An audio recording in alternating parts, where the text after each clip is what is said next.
सो कैसे हम बैलेंस को रिस्टोर करें? आप अपने पर्सनल जीवन में, केवल चर्च में नहीं, आप पर्सनली मंडे से सैटरडे तक कैसे उस बैलेंस में आ सकते हो कि आप केवल वचन एक तरफ नहीं बढ़ रहे या केवल आत्मा में वाइल्ड नहीं जा रहे, आप दोनों में बढ़ रहे हो. So how can we restore the balance that you're not growing in one direction, only in the word or only in the spirit, but in both?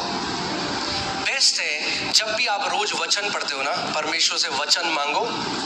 The best is when you read the word every day, ask the Lord for the word, उस पर मनन करो, meditate on the word, उस वचन को लेकर उस दिन की प्रार्थना करो, and take that word to pray for on that day, और फिर उस वचन की घोषणा करो. and then declare that word. Okay? Bible बताती है कि Jesus used to speak the word with authority. Bible says यीशु अधिकार के साथ वचन बोलता था. ये ल्यूक 4:32 में आप घर जाके पढ़ सकते हैं उसको. लूका 4:32 में.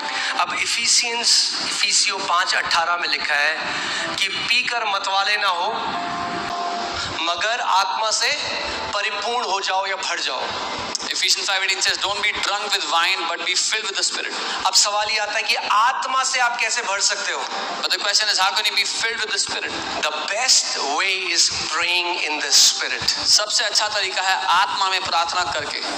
आत्मा में प्रार्थना और वचन को पढ़ना, आत्मा में प्रार्थना और वचन को पढ़ना. And the history tells us he was such a powerful man of God, and we can learn that lesson from his life, praying in the Spirit, reading the word, praying in the Spirit, reading the word. अगर, और जब मैंने देखा जो लोग आत्मा में घंटों प्रार्थना करते हैं ना, मैं किसी बाइबल कॉलेज नहीं गया कभी भी. I never went to any Bible college. मगर जब आप आत्मा में प्रार्थना करने लग जाते हो और उसके बाद आप बाइबल खोल के पढ़ते हो ना, आत्मा आपको सिखाता है. But when you pray in tongues and then you read the Bible, the Holy Spirit teaches you the word.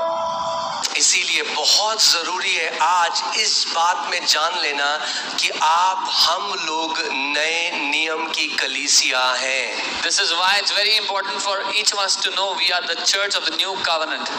परमेश्वर के हम beloved प्रिय बेटे और बेटियां हैं. We are the beloved sons and daughters of the Most High Masih God. में हम ग्रहण किए हुए हैं. We are already accepted in Christ. परमेश्वर ने हमें अनंत से प्रेम किया है. God has loved us from the beginning.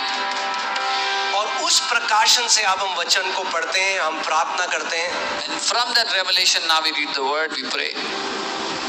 कि कुछ भी मेरे पिता ने मिले विदहोल्ड नहीं किया, रोका नहीं है. That God is not withholding anything from me.